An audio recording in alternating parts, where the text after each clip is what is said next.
Okay, I'm going to show you how to do an ignition here. What you want to do is you just take a flathead, pop that plate off the top of the radio. There's one screw there you undo. You can bend it forward and break the tabs off on the bottom, or you can pull the console part apart where your shifter is to undo the other two, whatever you want to do.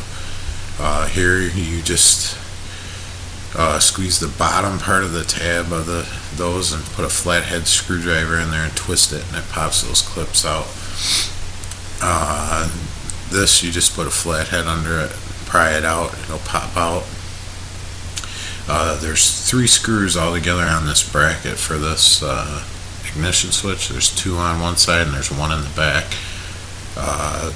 What you do, undo that one that's right there, and there's another one below it facing another way, and then you press real hard with your thumb on the ignition and pop it out.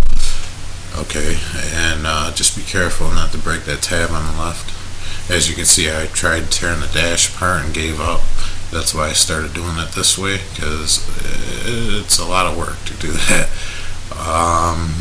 What you want to do is just take a razor, thin cuts, 2 spots.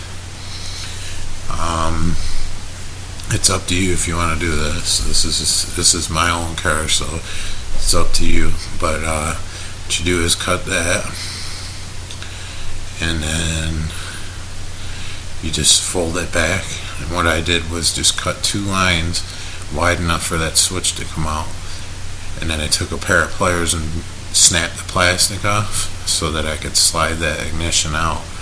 And once you get it out, you take the bracket off of the ignition. You turn then you put your key in after you take the bracket off. Put your key in it, and you turn it to the on position, and you push. There's a little tiny slit there right on the side that you push in, and you can pull the lock cylinder out, and then you put the lock cylinder in your new switch, and then take and plug all your cables back into the new ignition switch. That bolt there is the one you're going to want to take to put it in that slot. You want to try to get it back in that slot.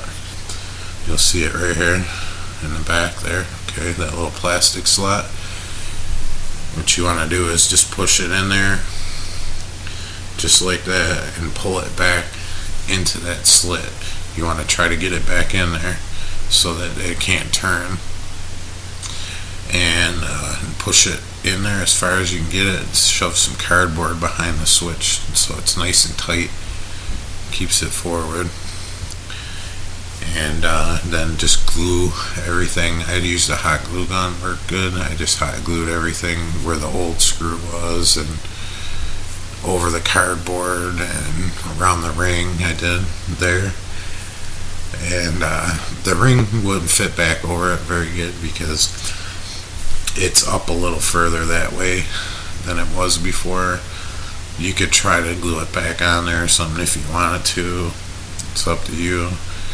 And then I just glued the molding back down with some glue, and everything seemed to turn out pretty decent. I took some dielectric and put it in the clips for the radio and the cooling system and stuff while I had it out. Figured it's maybe keep those pins a little better for a little longer. Put it back in, put the faceplate back on, and it fixed the original problem I had with that, my old video with the wire. It fixed everything with that and was able to remove the wire. There was a few times I had problems where the car would just drain the battery out, and I think it was coming from this. I didn't have the money before to do this, so that wire got me by for a while, but I got the money and got the chance to put it in, and hopefully it helps somebody else out, putting it in. And there you go.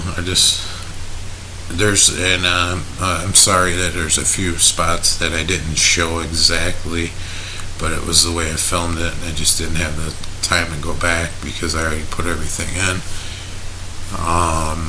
like taking the lock cylinder out, but there's tons of videos out there if you need to see how to remove the lock cylinder.